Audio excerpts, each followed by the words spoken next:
अरे यार, किसी ने अभी ऑन नहीं किया। हाँ जी। आरव, परिका, शगुन, डांट लगानी पड़ेगी। हाँ, प्लीज सब लोग अपना कैमरा ऑन करो guys, जल्दी से। शगुन, परीशा, तनीषा, प्रथम, वेट करूंगा, ये जल्दी से ऑन करेंगे। तनीषा एंड परीशा, आपका अभी भी ऑफ आ रहा है। Guys, can you hear me? Parisha, आवाज आ रही है बेटा?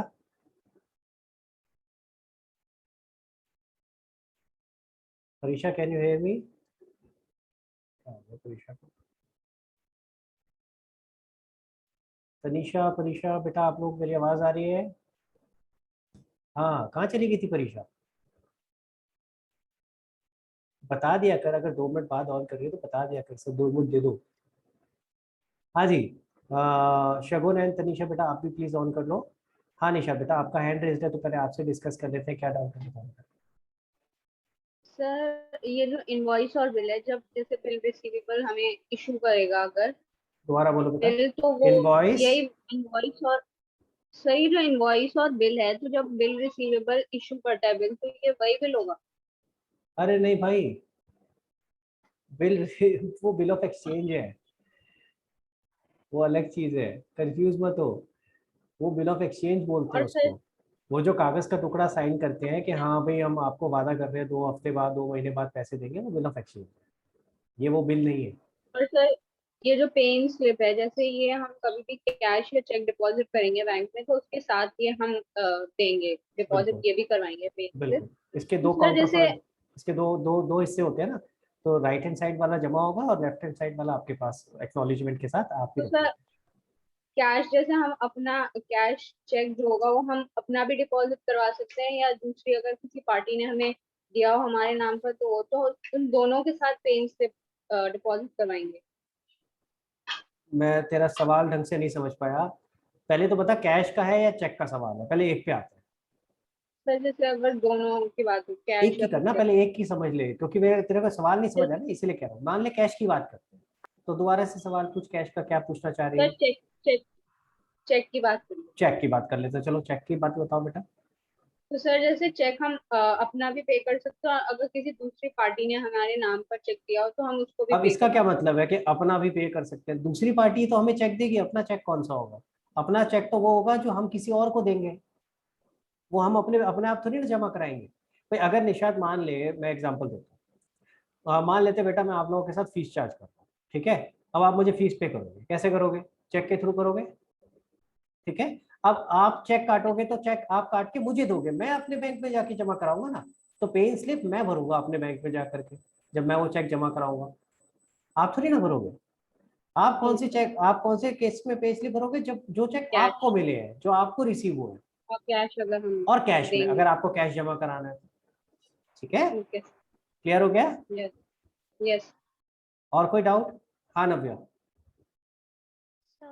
सर जैसे जब हम लोग चैरिटी देते हैं, तो चैरिटी जब हम लोग देते हैं तो फिर हमें कौन सा स्लिप मिलेगा, कैश मेमो? नहीं बेटा, ये जो सारी चीजें अभी बताई थी, कैश मेमो, इनवॉइस, ये तो बेटा गुड्स के बेचने या खरीदने पे होता है। चैरिटी में कोई गुड्स थोड़ी ना बिक रहे हैं या कोई खरीद रहे हैं, वहां तो रिसिप्ट मिलती है। रिसिप्ट था ना एक आगे, आपने पैसे दिए, उसकी एक रिसिप्ट मिल जाएगी। हाँ जहाँ जिसको भी आप चैरिटी कर रहे हो, हाँ उस हाँ। वो जो चैरिटेबल इंस्टीट्यूशन होगा, उसने अपनी रिसिप्ट छपवा रखी होगी, वो आपको रसीद काट के देगा। ओके सर, पर सर कभी कभी चैरिटी में आप हम लोग गुड्स भी तो दे देते हैं, नहीं नहीं बेटा, तो आप फिर? समझे नहीं मेरी बात। कैश मेमो में तो क्या था, सेल और परचेज की ट्रांजेक्शन हो रही है, ओके। ठीक है? वहां तो क्या हो रहा है, हाँ। सामने वाली पार्टी माल बेच रही है, आप खरीद रहे हो। हम्म। तो ऐसे ठीक है। केस में तब कैश मेमो और इनवॉइस की बात आ रही है ना, कि सामने वाली पार्टी कैश मेमो या इनवॉइस इशू करेगी। लेकिन यहाँ क्या हो रहा है, यहाँ तो आपने सिर्फ पैसे दिए, सामने वाली पार्टी से तो कुछ भी नहीं मिला ना, जिसको चैरिटी दी उससे थोड़ी ना कुछ मिला, ठीक है? क्लियर हुआ? तो आप जब भी चैरिटी दोगे, आपको बदले में रिसिप्ट मिल जाएगी, कि आपने 10,000 रुपए दिए चैरिटी में, तो एक रिसिप्ट मिल जाएगी, उस पर लिखा होगा आपका नाम, पता, फोन नंबर, और उसके साथ में लिखा होगा कितना पैसे मिले आपसे, 10,000, ठीक है? हाँ जी। और कोई सवाल किसी का गाइस? पक्का कोई डाउट नहीं है? लास्ट चैप्टर्स में, लास्ट के 2 चैप्टर्स में प्रथम एंड रजत आपने बेटा पिछले जो लास्ट चैप्टर था वो देखा या अभी नहीं देखा है? ऑनेस्टली सर थोड़ा बताना बेटा, सा रह गया, सर रह थोड़ा गया सा रह अभी? गया। और प्रथम यस सर। सर आज देख। बेटा आप देख लेना, देखो ठीक है, next please make sure next class से पहले ये निपटाओ, हाँ ठीक है? और कोई भी डाउट हो मेरे से इमीडिएटली पूछ लेना, वेट नहीं करना है क्लास की, जो डाउट हो व्हाट्सएप करो और पूछ लो। निशात और कोई डाउट है अभी आपका? सर आपने बोला था कि एक बार ये क्लास में शेयर कर लेना, मैंने आपसे डाउट पूछा था एक, जो हाँ आपने याद आ गया, मुझे याद आ गया गाइज, मैंने एक आपको टेस्ट ओपन किया है क्या बोलते हैं ऐप पे, किसी ने निशात ने तो अटेम्प्ट किया मुझे पता है, और किसी ने अटेम्प्ट किया? Anybody else? परीक्षा ने किया और नव्या आपने भी किया है? ओके, और किसने किया? हैंड रेस करो। अरे काफी सारे लोगों ने किया, वेरी गुड। आरव, आराम, बहुत बढ़िया भाई। तो जिन लोगों ने अटेम्प्ट किया है गाइज, जो सवाल आपको क्या नाम है ठीक नहीं लग रहे, जो समझ नहीं आया, जिसके आंसर यार ये क्या है, ठीक है, हो सकता है आपने कुछ आंसर्स गलत करे हो, तो जिनके सवाल आपको लग रहा है कि यार ये इसका सवाल समझ नहीं आया या इसके आंसर समझ नहीं आए, तो गाइज प्लीज उनका स्क्रीनशॉट लेकर के मेरे से पूछना, ठीक है? ऐसा क्यों बोल रहा हूँ, उसके 2 रीजन है। ये क्वेश्चंस मैंने नहीं बनाए हैं, ठीक है? ये जो क्वेश्चंस है मैंने नहीं बनाए हैं, जो ऐप है ये ऐप की प्रोवाइडर की तरफ से है, जो ऐप मैंने जो बनवाया हुआ है उसकी तरफ से ऑलरेडी ये कुछ क्वेश्चन पेपर्स उसमें डले हुए हैं। सो ऐसा हो सकता है कि कोई क्वेश्चन गलत हो, या कोई क्वेश्चन मैं आपको खुद ही बोलूँ कि यार ये क्वेश्चन की लैंग्वेज ठीक नहीं है, इससे तो मैं भी समझ, जैसे निशात ने मेरे से 2 क्वेश्चन पूछे थे, वो दोनों क्वेश्चन मेरे हिसाब से गलत थे। एक क्वेश्चन तो क्या था निशात, जरा बताओगे क्या क्या क्वेश्चन थे? सर एक था कि पायोनियर ऑफ अकाउंटिंग। हाँ, एक तो फायर ऑफ अकाउंटिंग कौन है, तो निशान ने पूछा सर कहाँ लिखा है ये, मैंने कहा मुझे भी नहीं पता कहाँ लिखा है। तो ऐसा सवाल आना नहीं चाहिए ऑब्वियसली, अब किसी ने उसमें डाल रखा है तो आई कांट हेल्प इट। तो अगर ऐसे सवाल हो तो प्लीज मेरे से डिस्कस कर लेना, उसको लेके टेंशन मत लेना, अरे यार ये क्या चीज आ गई, ये तो सर ने पढ़ाया ही नहीं था। हाँ, तो ऐसे सवाल नॉर्मली आपसे नहीं पूछे जाएंगे, तो ऐसी कोई चीजें हो तो प्लीज पूछ लेना, इससे घबराना नहीं है, ठीक है? ऐसी चीजें आएंगी उसके अंदर, क्योंकि मैंने नहीं बनाया पेपर बेटा, तो अनफॉर्चुनेटली कुछ ऐसे सवाल उसमें होंगे। और एक और क्वेश्चन पूछा था, क्वेश्चन बताना निशात, क्या था बेटा सेकंड क्वेश्चन? सर कि इनमें से रियल अकाउंट कौन सा है, हाँ, लेजर ऑप्शंस दिए अकाउंट? थे, ऑप्शंस में से बताना था कि रियल अकाउंट कौन सा है, ठीक है? और वो ऑप्शंस पढ़ करके कोई क्लैरिटी नहीं मिल रही थी कि भाई ये क्या पूछना चाह रहा है, इसमें तो कोई आंसर समझ ही नहीं आ रहा।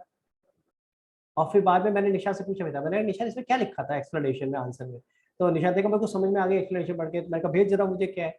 फिर उसने भेजी तो एक्सप्लेनेशन में पूरा लाइन कुछ और लिखी थी, क्या लिखा था? लेजर ऑफ, क्या लिखा था पढ़ के बताइए जरा। सर ये लिखा था ledger contains transaction of assets, और ये हाँ, तो ये लेजर हमारा which contains transaction of assets and क्या था, एसेट्स एंड लाइबिलिटीज थोड़ा था, एसेट्स ही लिखा होगा, ledger which contain transactions of assets. तो भाई अगर तुम पूरा लिख दोगे इस लाइन को, ledger which contain transaction of asset, तब तो समझ में आता है कि रियल अकाउंट की बात कर रहे हो। लेकिन अगर सिर्फ ऑप्शन में लिख दोगे लेजर, तो क्या मुझे सपना आ रहा है कि तुम कौन से लेजर की बात कर रहे हो? आई मेरी बात समझ में? तो आप देखोगे ना अगर क्वेश्चन को, उसके ऑप्शंस को, तो उसके ऑप्शंस बड़े ही गंदे तरीके से फ्रेम कर रखे थे, कुछ समझ नहीं आ रहा था। तो प्लीज घबराना नहीं है ऐसी चीजों को देख करके, ठीक है?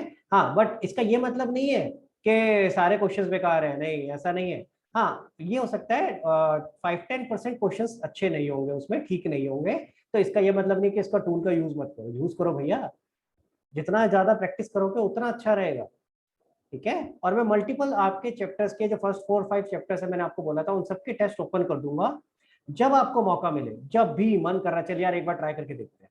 और जरूरी नहीं है इसके लिए कि पहले पहले पढ़ के देखेंगे, पहले पढ़ ले, याद कर ले। हमारी सबसे गंदी आदत क्या होती है पता है? हम सोचते हैं सर अभी तैयारी कर ले पहले, अभी हम तैयार नहीं है, हमने पता नहीं कब पढ़ा था वो first chapter, second chapter, third chapter, fourth chapter. हाँ, तो बेटा ऐसे अगर हम सोचेंगे तो कभी भी टेस्ट का नंबर आएगा ही नहीं, मैं फ्रेंकली आपको बता रहा हूँ, क्योंकि हम वो कॉन्फिडेंट कभी हम होंगे ही नहीं कि हाँ पहले हम पहले ये कर ले वो कर ले, हमेशा रहेगा यार ये रह गया, ये रह गया, ये भी करना है, पहले ये भी कर लो, पहले ये भी कर लो, फिर करूंगा टेस्ट, और इस चक्कर में टेस्ट हमेशा पीछे रह जाएगा। तो इससे अच्छा मैं दूसरा तरीका बोलता हूँ, आप बिना पढ़े चाहे टेस्ट दो, कोई दिक्कत नहीं, ठीक है? मैं टेस्ट के ऊपर अटेम्प्ट में कोई लिमिटेशन नहीं रख रहा हूँ, नंबर ऑफ अटेम्प्ट आप जितनी मर्जी बार दे सकते हो, तो एक टेस्ट को आप बार बार भी अटेम्प्ट कर सकते हो, तो कोई प्रॉब्लम नहीं। पर उससे फायदा ये होगा, आप पहली बार दोगे आपको ये पता चलेगा कितनी चीजें याद है मेरे को, चाहे आपने नहीं भी पढ़ा अभी रिसेंटली, कितना रिकॉल कर पा रहे हो। भाई पहले पढ़ा तो है ना, कुछ तो याद आएगा, ऐसा तो नहीं ना कि बिल्कुल ही नहीं आएगा। And I am telling you, इस तरीके से और अच्छी तरीके से प्रिपरेशन हो जाती है। जितने ज्यादा आप टेस्ट प्रैक्टिस करोगे उतना आपके लिए अच्छा है, ठीक है। तो इसलिए मैं नंबर ऑफ टेस्ट सारे ओपन कर दूंगा, काफी सारे। तो आप जब आपको मौका मिले, जब मन करे, चलिए यार आज एक टेस्ट देते हैं। और क्वेश्चन, मैं तो हमेशा पता है क्या करता था, हम लोग अपने टाइम पे क्या करते थे, हम हमेशा ना कंपटीशन रखते थे, एक हेल्दी कंपटीशन होता था, मजा आता था। मेरे साथ जब मैं सीए की पढ़ाई, अच्छा आप आपके साथ कहानियां थोड़ी कम हुई है ना, तो थोड़ी एक कहानी ये वाली सुना देते हैं आज नया चैप्टर शुरू करने से पहले। जब मैं सीए की पढ़ाई कर रहा होता था ना बेटा, खास करके उस समय कंबाइंड स्टडी, जॉइंट स्टडी बहुत होती थी हमारी, क्योंकि अकेले पढ़ते पढ़ते, सीए में सबसे बड़ी प्रॉब्लम पता है क्या है, सीए में लोग कहते हैं बड़ा मुश्किल है, तो पढ़ाई मुश्किल नहीं है, प्रॉब्लम पता है क्या मुश्किल क्या है, कोर्स बहुत सारा है, ठीक है। यहाँ आप 11th में 12th में हमें आदत है कि इतना कोर्स करना है उसके बाद खत्म, वहां पे कोर्स कंटेंट बहुत ज्यादा है, तो आपको कोर्स वो सारा खत्म करने में टाइम लगता है, ठीक है। अब होता क्या है कि आप क्योंकि आदत नहीं है इतना सारा कोर्स करने की, इतनी सारी चीजें पढ़ने की, तो कहीं ना कहीं जाकर के थक जाता है इंसान के, यार बस थक गया, नहीं हो रहा है। तो ऐसे में आपको साथ में कोई और होना चाहिए जो मोटिवेट कर सके। तो इसीलिए इन स्टडीज में खास करके कंबाइंड स्टडी बहुत इफेक्टिव होती है। हाँ, उसके लेकिन कुछ रूल्स होते हैं कंबाइंड स्टडी के, कि आप जिसके साथ भी कंबाइंड स्टडी कर रहे हो वो भी आपके जितना ही समझदार होना चाहिए, ना कम ना ज्यादा। क्योंकि अगर आपसे कम समझदार होगा तो आप पक जाओगे, आप कहोगे यार ये तो बेवकूफ है, इसको कुछ आता नहीं है, मैं इसको सिखाने में लगा हुआ हूँ बस है। और अगर आपसे ज्यादा समझदार होगा तो वो कट लेगा, वो कहेगा यार ये बेवकूफ है जिसके साथ मैं पढ़ रहा हूँ। तो you have to choose a friend who is at a similar calibre, at a similar level. समझ रहे हो मेरी बात, वो जरूरी होता है। दूसरी एक और इम्पोर्टेंट चीज होती है कंबाइंड स्टडी के लिए, ऐसे बंदे को ढूंढना जिसकी इंटेंशन है पढ़ने की। गप्पे मारने वाले लोग में अगर आपने पकड़ लिए ना, तो जो फायदे होने थे वो तो छोड़ ही दो, और जो मतलब खुद कर सकते थे अकेले वो भी बेकार हो जाए, सारा टाइम वेस्ट हो जाएगा। तो प्लीज जिनके साथ कंबाइंड स्टडी करनी हो उसको ध्यान से देखो, कौन आपके साथ ऐसा फ्रेंड है जिसके साथ कर सकते हो। और कंबाइंड स्टडी का ये मतलब नहीं है कि एक साथ बैठ कर ही करनी है, कंबाइंड स्टडी का मतलब ये भी होता है कि आप चाहे जैसे आप अलग अलग लोकेशन पे हो, लेकिन हाँ आप एक ही चीजें कर रहे हो, एक साथ बैठ करके डिस्कस करके कर रहे हो कि हाँ यार तू क्या कर रहा है, चल यही करते हैं, ये उठाते हैं, फिर आपस में डिस्कस करते हैं कि हाँ तूने क्या किया तू बता, मैं फिर उसमें और ऐड करता हूँ कि मेरे को क्या आता है क्या नहीं आता। समझ रहे हो मेरी बात, जहाँ तेरे को डाउट है तू मेरे से पूछ, जहाँ मुझे डाउट है मैं तेरे से पूछता हूँ, ठीक है। तो बहुत फायदे होते हैं इससे। आज मैं बता रहा हूँ आधी चीजें तो हमें खुद ही डाउट सॉल्व हो जाते हैं सीए में। अब मैं सोचो कितने सारे डाउट्स निकलते होंगे, अगर मैं टीचर के पास लेके पहुंचूं अपने जिनसे हम कोचिंग ले रहे थे, वो तो सर पकड़ लेगा यार तुम कितने डाउट्स लेके आ गए।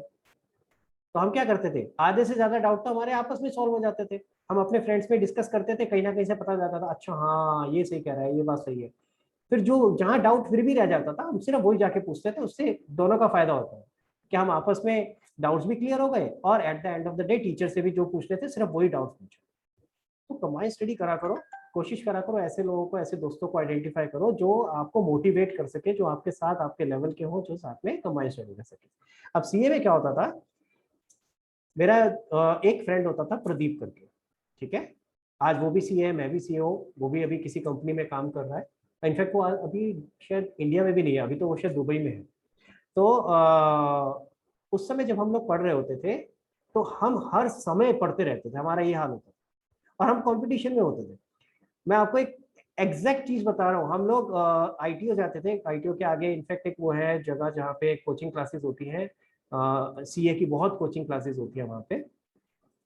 तो हम वहाँ पे जाते थे, तो हमारे घर से बाइक पे बैठ के जा रहे हैं, रास्ते में हम बैठे बैठे डिस्कस कर रहे हैं, चल बता सेक्शन 209 में क्या लिखा है।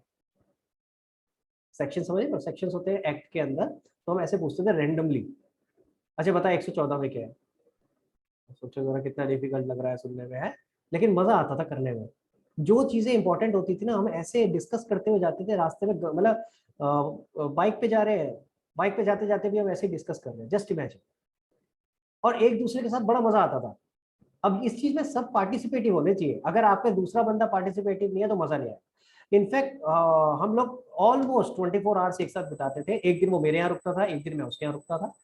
हम लोग कई बार, क्योंकि उसके यहाँ वो आउट ऑफ दिल्ली का था, तो वो जो यहाँ पे रुका हुआ था, वो उसने एक रूम ले रखा था, तो हम कई बार ढाबे पे जाते थे खाना खाने, ढाबे वाला रोटी बना रहा है, हम वेट कर रहे हैं, तब तक चल बता इस वाले में क्या है, चल ये वाला बता, ऐसे हम कुछ भी एक दूसरे से पूछते रहते थे। I am just telling you this incident ताकि आपको ये आइडिया हो कि अगर आपकी विल होती है ना बेटा पढ़ने की, हाँ आपको एक साथी ढूंढ लोगे तो अच्छा रहता है, अकेले भी कर सकते हो पर साथी ढूंढ लेते हैं ना, उससे एक मोटिवेशन बनी रहती है, अकेले बोर हो जाता है कई बार इंसान, तो साथी होता है तो कई बार आप बोर हो रहे हो तो वो सामने वाला बंदा आपको पिकअप करता है कि नहीं नहीं करेंगे करेंगे ये पढ़ते चल अच्छा वो करते हैं, और कभी कभी और वो लोग फील कर रहा होता है तो आप पिकअप करते हो, तो थोड़ा सा इन चीजों को ध्यान रखो, कोशिश करो कि अच्छे दोस्त हों आपके पास जो इस चीज में आपको सपोर्ट कर सके। पॉइंट इज अल्टीमेटली आप इस तरीके से एक हेल्दी स्पिरिट बना करके अगर करोगे ना, ये टेस्ट जो मैंने टेस्ट दिए हैं, ठीक है, अगर आप इनको इस तरीके से करोगे तो बड़ा मजा आएगा, मैं बता रहा हूँ। टेस्ट करो, चल तू भी शुरू कर, मैं भी शुरू करती हूँ, ठीक है, करती हूँ इसलिए बोलो क्योंकि बहुत सारी लड़कियां हैं मेरी क्लास में है ना, तो वो ज्यादा रिलेट कर रही है, तो तू भी शुरू कर, मैं भी शुरू करती हूँ, और फिर उसके बाद देखते हैं किसके कितने स्कोर आए और फिर देखते हैं कौन से कहाँ गलतियां, तो इस तरीके से मजा भी आएगा करने में और बहुत सारे टेस्ट हो जाए, ठीक है, तो थोड़ा सा कोशिश करना गाइस इस चीज पे, जितना ज्यादा आप प्रैक्टिस करो उतना अच्छा। हाँ निशा, बेटा आप कुछ पूछना चाह रहे हो, आपका हैंड रेज्ड है। ये जो लेजर होता है, तो अगर लेजर में ट्रांजैक्शन में एसेट्स और लायबिलिटीज का, तो वो हमारा रियल अकाउंट में ही, लाइबिलिटीज नहीं बेटा, एसेट ही होना चाहिए सिर्फ, क्योंकि रियल अकाउंट उसमें में तो क्वेश्चन में लायबिलिटीज ही लिखा था, तो गलत है बेटा, मैं तो तेरे से पहले ही तूने जैसे ही तूने मुझे क्वेश्चन भेजा था मैंने तुझे देखते ही बोला था ये तो कुछ गड़बड़ लग रहा है तो इसीलिए अगर ऐसे क्वेश्चंस हो सर बेटा, अगर मैं एक सेकंड, ऐसे क्वेश्चंस बेटा आप लोगों के पास भी आए तो प्लीज स्क्रीनशॉट लो उनका और मेरे से व्हाट्सएप पे डिस्कस करो, ठीक है। हाँ निशा, सर अगर लेजर में उसमें ट्रांजैक्शन एसेट्स के हो तो वो होगा रियल। तो आप कह सकते हो कि वो रियल अकाउंट हो गया, क्योंकि रियल अकाउंट किसके होते हैं, एसेट के तो होते हैं बेटा, रियल अकाउंट में क्या आता है, एसेट ही तो आते हैं, एक्सेप्ट जो पर्सनल नेचर के होते हैं उनको छोड़ करके बाकी तो एसेट्स ही आते हैं ना, but again this is not a correct type of a question, ऐसे क्वेश्चन ड्राफ्ट थोड़ी ना किया जाता है, तो गलत है थोड़ा सा, ठीक है। हाँ जी चलो गाइस, शुरू करते हैं हम अपना आगे का काम, और आज हम लोग शुरू करेंगे जीएसटी। मैंने डिस्कस किया था लास्ट टाइम के जीएसटी या फिर कैश बुक में से शुरू करेंगे, आई थॉट के पहले जीएसटी कर लेते हैं। उसका रीज़न ये है कि कई सारी जगहों पे अब जैसे आगे हम बढ़ते रहेंगे तो जीएसटी आपका कैश बुक में भी आएगा, परचेज बुक में भी आएगा, तो आप पहले आइडिया होगा तो बेटर रहेगा, ठीक है। तो जीएसटी साथ में समझ लेते हैं, कोई ऐसा नहीं है कि बहुत ज़्यादा लंबा चौड़ा है या बहुत कॉम्प्लिकेटेड है, नहीं, सिंपल चीज़ें हैं, आपके लेवल पे सिंपल चीज़ें ही आएंगी जीएसटी में, कोई कॉम्प्लिकेशंस नहीं आएंगी। एक बात मैं बता देता हूँ, कई बार होता क्या है, कई ऑथर्स बहुत ही कॉम्प्लिकेटेड सा क्वेश्चन उठा करके डाल देते हैं, ठीक है ना, आपके लेवल पे, आप 11th में हो, आपके लेवल पे ना तो अकाउंटिंग का कोई कॉम्प्लिकेटेड क्वेश्चन आ सकता है क्योंकि आप 11th में सीख रहे हो, ठीक है, प्लस साथ में टैक्सेशन का तो बिल्कुल नहीं आ सकता। तो अगर कई ऑथर कई बार अपनी बुक बेचने के लिए दिखाने के लिए, देखो हमने इतने नए क्वेश्चंस, कहना नहीं चाहिए ऐसा, लेकिन कई बार ऐसा होता है कि हमने देखो इतने नए क्वेश्चंस और मुश्किल क्वेश्चंस डाले, ये किसी बुक में नहीं मिलेंगे, अरे वो इसीलिए नहीं मिलेंगे क्योंकि वो आपके लेवल के नहीं है, ठीक है ना, तो प्लीज अवॉइड देम। तो आप अगर मेरे से पूछो और मैं कभी आपको बोलूँ कि बेटा आपके इस तरह के क्वेश्चन नहीं आएंगे तो प्लीज डोंट माइंड, कुछ क्वेश्चंस के लिए मैं ऐसा बोल सकता हूँ क्योंकि उस वो चीज अभी आपके लेवल पे नहीं है। मैं आपको अपना बैकग्राउंड बताया था ना मैंने आपको, मैं पहले डिलॉयट में केपीएमजी में था टैक्सेशन में, तो टैक्सेशन इतना वाइड सब्जेक्ट है, अगर उसमें कोई एडवांस लेवल की चीज आपसे पूछ ली जाए तो आप कैसे बता पाओगे, नहीं बता सकते यार, है ना। तो आपको बेसिक लेवल की चीज सिर्फ सीखनी है, वो भी जो अकाउंटिंग के लिए जरूरी है उतनी, बस, उससे ज्यादा आपको जरूरत नहीं पड़ी। चलो तो जरा देखते हैं जीएसटी होता क्या है, इसको थोड़ा सा साइड करना पड़ेगा, या चलो यहाँ नीचे लिख लेते हैं, कोई बात नहीं। गाइस इसके नोट्स मैंने आपको पहले दे रखे थे, ठीक है। कुछ चीजों के लिए मैं आपको बोलूंगा कि प्लीज चेक कर लेना आपकी टीचर के साथ ये वाली चीजें, जीएसटी अभी पढ़ाते वक्त, तो प्लीज जरा उन चीजों को नोट कर लेना और एक बार टीचर से चेक करना कि वो किस तरीके से करा रहे हैं उसमें। तो पहले जीएसटी बेसिक समझते हैं, जीएसटी होता क्या है, ठीक है। जीएसटी की फुल फॉर्म पता है किसी को? हाँ जी कौन बताएगा? स्निग्धा बताओ बेटा। एंड गाइस प्लीज अपने अपने कैमरास ऑन कर लो, अब तो हम डिस्कशन करने वाले हैं चीजों में, अच्छा लगेगा, मजा आएगा। हाँ स्निग्धा। सर आज नहीं कर सकते, आज बहुत अनस्टेबल है नेट। कोई बात नहीं, बाकी लोग कर लो भाई, जिन लोगों का जो कर सकते हो वो तो करा करो प्लीज। हाँ स्निग्धा आप आंसर दे रहे थे, जीएसटी क्या है बेटा? Yes sir, goods and services tax. Goods and services tax क्या होता है बेटा? गुड्स एंड सर्विसेज टैक्स कुछ इलेबोरेट कर सकते हो?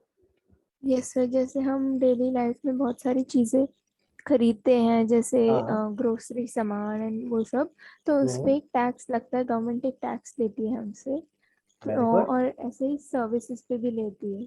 बहुत ही बढ़िया, बहुत अच्छे से एक्सप्लेन किया तूने। गाइस आप अपनी डेली लाइफ में इसको एक्सपीरियंस करते हो, आप अनजाने में कर रहे होते हो, अभी तक पता नहीं था। जीएसटी जीएसटी जीएसटी सुना था सिर्फ, है ना? अब जरा इसको थोड़ा सा समझ लेते हो। आप मार्केट जाते हो, कुछ भी सामान खरीदते हो, यानी कोई गुड्स खरीदते हो, ठीक है? तो ऐसे केस में जो आप टैक्स पे करते हो वो कौन सा होता है? Goods and service tax, GST. यानी जीएसटी दो चीजों पे लगता है, गुड्स के ऊपर भी लगता है और सर्विसेज के ऊपर भी लगता है, ठीक है? गुड्स के ऊपर भी लगता है और सर्विसेज पे भी। तो गुड्स अगर कोई खरीद या बेच रहा है तो उस ट्रांजैक्शन पे जीएसटी लगेगा, और सिमिलरली अगर कोई सर्विसेज रेंडर कर रहा है या सामने से कोई सर्विसेज ले रहा है तो उस ट्रांजैक्शन पे भी जीएसटी लगेगा। किस तरीके से लगेगा इसको आप समझते हैं। और उसको समझने से पहले एक छोटी सी बात और आपके लिए थोड़ी नॉलेज के लिए बता देता हूँ। पहले बड़े सारे टैक्सेस होते थे, मैं लिख करके नहीं बता रहा क्योंकि बहुत डिटेल में नहीं जाना चाहता मैं। पहले बड़े सारे टैक्सेस होते थे, अलग अलग स्टेजेस पे लगते थे। अगर मैं गुड्स मैन्युफैक्चर कर रहा हूँ, मैन्युफैक्चर, तो उस पर लगता था एक्साइज ड्यूटी। अगर मैं गुड्स इंडिया के बाहर से खरीद रहा हूँ, यानी इसको बोलते हैं इम्पोर्ट, तो उस पर लगती थी कस्टम ड्यूटी, ठीक है? अगर मैं खुद बना रहा हूँ तो एक्साइज ड्यूटी, अगर खरीद रहा हूँ तो कस्टम। बड़े अलग अलग नाम हो गए सबके, अलग डिपार्टमेंट भी अलग अलग थे जो इनको हैंडल करते थे। उसके अलावा अगर मैं लोकली विद इन दिल्ली अगर गुड्स बेच रहा हूँ तो होता था लोकल सेल टैक्स, जिसका नाम बाद में आगे जाके वैट हो गया था, वीएटी। और अगर मैं एक स्टेट से दूसरे स्टेट में गुड्स बेच रहा हूँ तो वहां पे लगता था सेंट्रल सेल टैक्स। तो बड़े सारे टैक्स हो गए भाई। हाँ, गुड्स बनाने पे टैक्स, या गुड्स इंडिया के बाहर से लेने में, विद इन सेम स्टेट या एक स्टेट से दूसरे स्टेट में बेचने में, हर जगह टैक्स ही टैक्स लगा रहे हो। और अलग अलग नाम के टैक्स होते थे। होता क्या था इसकी वजह से, क्योंकि इतने मल्टीपल टैक्स लग रहे हैं हर स्टेज पे, गुड्स की कॉस्ट बढ़ जाती थी। भाई अल्टीमेटली ये सारे टैक्स कौन बियर कर रहा है? अगर आप ध्यान से समझो, जो फाइनल कंज्यूमर है। भाई सारी टैक्स की कॉस्ट किस पे पास ऑन हो रही है? फाइनल कंज्यूमर पे। जो प्राइस रखा जाएगा गुड्स का, उसके अगर आप एमआरपी की बात करो, मैक्सिमम रिटेल प्राइस, उसमें ये सारे टैक्सेस इंक्लूडेड होते हैं, तो वो ऑटोमेटिक हाई हो जाता है। और अगर एमआरपी वाले गुड्स नहीं है, जो आप नॉर्मल बिना एमआरपी के ले रहे हो, तो प्लस टैक्स अलग से हो जाता है, आपसे अलग से टैक्स लिया जाता है। पर अल्टीमेटली बर्डन सारा किस पे जा रहा है? कंज्यूमर पे, जो फाइनल प्रोडक्ट उसको खरीद रहा है। तो यानी कि जितने ज्यादा टैक्स होते जा रहे हैं उसकी वजह से उतना ही प्रोडक्ट महंगा होता जा रहा है। अगर आप मूवी देखने जाते हो, तो मूवी देखने की टिकट अगर फॉर एग्जांपल लेट से 100 रुपए की है, तो वो आपको 100 में नहीं मिलेगी, आपको मिलेगी 130 140 रुपए में। क्यों? क्योंकि उसमें टैक्सेस इंक्लूडेड है। समझ आ रही है बात? तो हो क्या रहा है, सरकार आपसे टैक्स ले रही है लेकिन डायरेक्टली आपसे नहीं ले रही, किसी के थ्रू ले रही है, ठीक है? ये इसीलिए इसको इनडायरेक्ट टैक्स कहते हैं। इसीलिए इसको इनडायरेक्ट टैक्स कहते हैं। इनडायरेक्टली ले रही है आपसे लेकिन डायरेक्टली नहीं ले रही, सीधा सीधा नहीं ले रही आपसे। किसके थ्रू ले रही है? शॉपकीपर्स के थ्रू, या जो सर्विसेज दे रहे हैं उनके थ्रू। क्लियर? तो अब जरा एक एग्जांपल समझते हैं, हमारे लिए जो रेलिवेंट एग्जांपल है उसको लेते हैं। मान लेते हैं बेटा एक एक्स है, ठीक है, और एक वाई है, एक्स और वाई, ठीक है? एक्स सेलर है, लेट्स अज्यूम, और वाई कौन हुआ फिर? परचेजर, ठीक है? एक्स माल बेच रहा है, वाई माल खरीद रहा है। एक ट्रांजैक्शन बना देते हैं यहाँ पे। तो एक्स ने माल बेचा वाई को, ठीक है, जिसकी कॉस्ट थी 10,000, यानी 10,000 रुपए का माल था। ये कॉस्ट किसके लिए होगी? वाई के लिए, जो खरीद रहा है उसके लिए कॉस्ट हो गई 10,000। हाँ, अब साथ में सरकार की तरफ से बोला गया, नहीं भैया आप सिर्फ जब माल बेचोगे तो सिर्फ अपने माल के पैसे नहीं लोगे, हमारा टैक्स भी लोगे। समझ आ रही है बात? हमारा टैक्स भी कलेक्ट करोगे। उसने कहा अच्छा ठीक है जी, बता दो क्या टैक्स कलेक्ट करना है।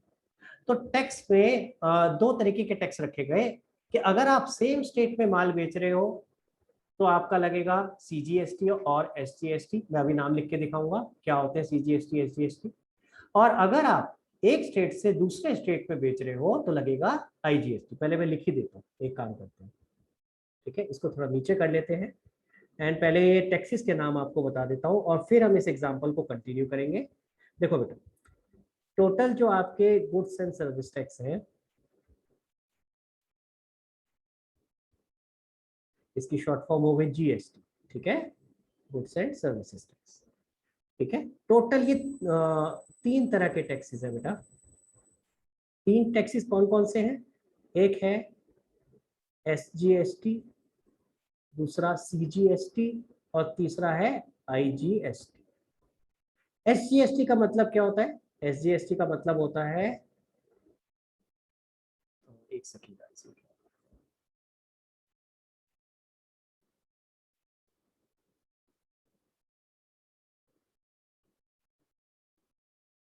गाइस, एक सेकंड रुकना जरा, मेरे स्क्रीन पे कुछ प्रॉब्लम आ रहा है, जस्ट अ सेकंड।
हाँ जी गाइस, मेरे मेरे ऑफ करते सबने ऑफ कर दिया। हाँ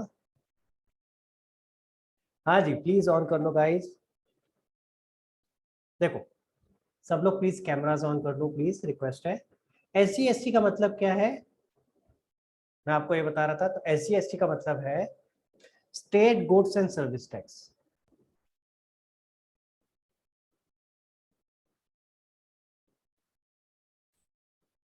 ठीक है।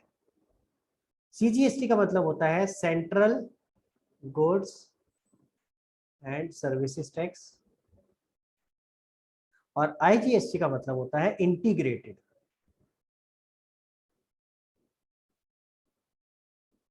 गुड्स एंड सर्विसेज टैक्स, ठीक है। तो सर 3 तरह के जीएसटी, 3 नाम काय को है भाई? तो जरा समझते हैं। अब अगर आप with in the same state अगर माल बेच रहे हो, यानी अगर मैं दिल्ली में हूँ और दिल्ली में ही माल बेच रहा हूँ, ठीक है, सेम स्टेट में, तो आपके जो टैक्स लगते हैं वो ये 2 हैं। कौन कौन से? एसजीएसटी और सीजीएसटी, ठीक है। तो ये कब लगते हैं? जब मैं इंट्रा स्टेट, क्या बोला मैंने? Intra state transaction. Intra state का मतलब क्या हुआ? अभी अभी समझाया, विद इन सेम स्टेट, ठीक है। ये थोड़ा टेक्निकल वर्ड होता है इंट्रा स्टेट, आसान भाषा में क्या हो गया? उसी स्टेट में, विद इन सेम स्टेट। तो 2 टैक्स लगेंगे, एसजीएसटी और सीजीएसटी, ये 2 नाम से टैक्स लगेगा। और अगर मैं इंटर, ऊपर लिखा है इंट्रा, हम नीचे लिख रहा हूं इंटर, इंटर स्टेट ट्रांजेक्शन करता हूं, तो यहां पे मेरा जो टैक्स लगता है वो होता है आईजीएसटी। इंटर स्टेट का मतलब from one state to another, ठीक है। समझ में आया? पहले तो ये समझ आया इंटर स्टेट और इंट्रा स्टेट, ध्यान से समझो। इंट्रा का मतलब हो गया with in the same state, और इंटर का मतलब हो गया एक स्टेट से दूसरे स्टेट।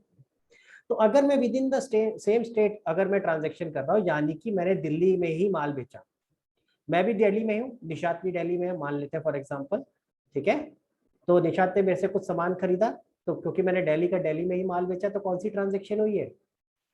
प्रथम कौन सी ट्रांजेक्शन है बेटा? अगर दिल्ली में ही माल बेच रहा हूँ, और intra state. Intra state, very good बेटा। और अगर इंट्रा स्टेट है तो कौन से टैक्स लगेंगे? कौन सा जीएसटी लगेगा? एसजीएसटी और सीजीएसटी। Very good. और अगर मैं दिल्ली से गुड़गांव माल बेच रहा हूँ, वाइस वर्सा भी हो सकता है, गुड़गांव से दिल्ली बेच रहा हूँ, एक ही बात है यार, स्टेट तो चेंज हो गया ना। तो अगर एक स्टेट से दूसरे स्टेट में बेच रहा हूँ तो उसको बोलते हैं इंटर स्टेट ट्रांजेक्शन, ठीक है। थोड़ा सा शुरू में हो सकता है याद करने में डिफिकल्टी होती है, एक जैसे लगते हैं, लेकिन हो जाएगा। तो एक स्टेट से दूसरे में कर रहे हैं तो इंटर स्टेट हो गया, और वहां पे आपका कौन सा टैक्स लगता है, आईजीएसटी। क्लियर हुआ गाइस?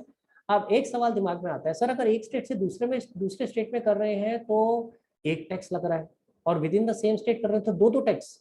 नहीं भाई, ऐसा नहीं है कि दो टैक्स है, दो नाम से टैक्स है बस। अगर आईजीएसटी का रेट 10% है तो सीजीएसटी और एसजीएसटी का रेट 5% होगा। आ रही है बात समझ में? तो ऐसा नहीं है कि हम अगर लोकल माल बेच रहे हैं with in the same state तो हमारा ज्यादा टैक्स लग रहा है, नहीं, सिर्फ टैक्स दो नाम से लग रहा है, फर्क ये।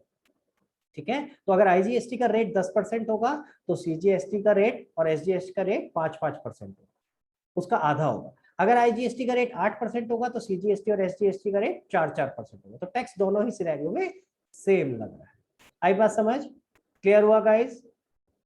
ठीक है, अब मैंने आपको बताया पहले बड़े सारे टैक्सेस होते थे और हर स्टेज पे अलग अलग टैक्स होता था। अब क्या हो गया है, उनको कंसोलिडेट करके सिर्फ एक ही टैक्स बना दिया गया है, गुड्स एंड सर्विस टैक्स। हाँ, हालांकि कई जगहों पे जैसे अभी कस्टम ड्यूटी अलग है, वो कुछ चीजें अभी सारी चीजें खत्म नहीं हुई है, कुछ बहुत माइन्यूट स्टेजेस पे अभी कुछ टैक्सेस है जो अभी भी है, सारी चीजें नहीं हुई, लेकिन मैक्सिमम चीजें इसी में सबमर्ज हो गई। ठीक है, और अब होता क्या है कि जो टैक्स आपने पहले पे किया उसका क्रेडिट मिल जाता है आगे, पहले नहीं मिलता था क्रेडिट, एक चीज का दूसरी चीज में नहीं मिलता था। कस्टम का एक्साइज में, एक्साइज का सीएस सेंट्रल सेल टैक्स में या लोकल सेल टैक्स में नहीं मिलते थे क्रेडिट, तो उसी वजह से गुड्स महंगे होते थे। इसीलिए एक टैक्स रखा गया जीएसटी, ताकि ये प्रोसेस आसान हो जाए। वो समझाऊंगा अभी कैसे आसान होगा, और ये जो क्रेडिट की बात कर रहा हूँ उसका मतलब क्या है वो समझ में आएगा। पर पहले यहाँ तक बताओ, यहाँ तक क्लियर है आपको बात? हाँ जी, यहाँ तक सिचुएशन क्लियर है? सीजीएसटी, एसजीएसटी और आईजीएसटी समझ आ गए, कौन सा टैक्स कहाँ लगेगा? ये जरूरी है बेटा, ये आपने खुद आइडेंटिफाई करना है कि कौन सा टैक्स कहाँ लगेगा। ठीक है, ट्रांजैक्शन मैं लिख रहा हूँ अभी, आप खुद आइडेंटिफाई करके बताओगे कि इस ट्रांजैक्शन में क्या टैक्स लगेगा। हाँ जी निशात, आप बताओ बेटा, क्या डाउट है? सर ये जो जैसे कि इंटरेस्ट रेट, तो मतलब इसका ये हुआ कि प्रोडक्शन कहीं और हो रही है और सेल कहीं और हो रही है। नहीं बेटा, इसका मतलब है कि सेलर और परचेजर दोनों अलग अलग स्टेट में लोकेटेड है। मतलब अगर मैं डिलीवरी करा रही हूँ दूसरे स्टेट में तो वो इंटर स्टेट। दोबारा बोल, समझ नहीं आया बेटा। सर जैसे इंटर स्टेट का एक एग्जांपल दे दो। इंटर स्टेट का अभी तो समझाया था कि अगर मैं दिल्ली में लोकेटेड हूँ और निशात तू मुंबई में लोकेटेड है, तू मेरे से सामान खरीद रही है तो मैं दिल्ली से मुंबई सामान भेज रहा हूँ ना। ठीक है ना, तो सेलर और परचेजर दो अलग अलग स्टेट में लोकेटेड है, तो वो कहलाता है इंटर स्टेट। देखो, तो मैं आपके साथ यहाँ पे, क्योंकि अब यहाँ इंपॉर्टेंट हो गया कि कौन सा स्टेट है सेलर का और परचेजर का, तो एग्जांपल में मुझे लिखना पड़ेगा तभी समझ आएगा कि कौन सा जीएसटी लगेगा। तो लेट्स टेक एन एग्जांपल के सेलर दिल्ली में है, फिलहाल मैं लेके चल रहा हूँ कि परचेजर यानी बाय भी दिल्ली में। लेट्स टेक दिस एग्जांपल, फिलहाल दोनों दिल्ली में, तो कौन सी ट्रांजेक्शन हो गई शगुन? सर एसजीएसटी एंड सीजीएसटी आएगा सर। ट्रांजेक्शन कौन सी हुई? कौन सी ट्रांजेक्शन बोलेंगे इसको? इंटर स्टेट या intra state? Sir intra state transaction. हाँ, इंट्रा स्टेट ट्रांजेक्शन, समझ आया? मैं ऊपर लिख भी देता हूँ। तो ये ट्रांजेक्शन कौन सी हुई? Intra state transaction. क्लियर है? तो यानी कि जब एक सेलर और परचेजर दोनों ही एक ही स्टेट में लोकेटेड है तो वो ट्रांजेक्शन क्या कहलाती है? Intra state transaction. ठीक है, अब ऐसे केस में हमने अभी डिस्कस किया कौन सा जीएसटी लगेगा, सीजीएसटी और एसजीएसटी। तो सीजीएसटी और एसजीएसटी, और एक रेट ले लेते हैं, मैं 5% का रेट ले लेता हूँ आसान कैलकुलेशन के लिए, अदरवाइज क्वेश्चन में बताया जाएगा। आपको रेट याद नहीं रखने किसी चीज के, ठीक है? क्वेश्चन बताया जाएगा कि टैक्स का रेट क्या है। तो लेट्स अज्यूम ये ट्रांजेक्शन है, ठीक है, सीजीएसटी एसजीएसटी 5%, तो 10,000 का 5% कितना हो गया बेटा? 500, और ये भी 500। क्लियर हुई बात? समझ आया? हाँ जी गाइस, मेरी आवाज आ रही है आप लोगों को? हाँ जी, तो टोटल आपको एक गुड्स कितने के पड़ेंगे बेटा? 11,000 रुपए के। तो यानी कि जब एक्स वाई को माल बेचेगा, ठीक है, तो वो उससे कहेगा भाई साहब अब 10,000 नहीं देने, 11,000 देने आपने, ठीक है, चलो जी दे देते हैं। अब 11,000 रुपए आ गए, अब उसकी एंट्री कैसे होगी ये समझना।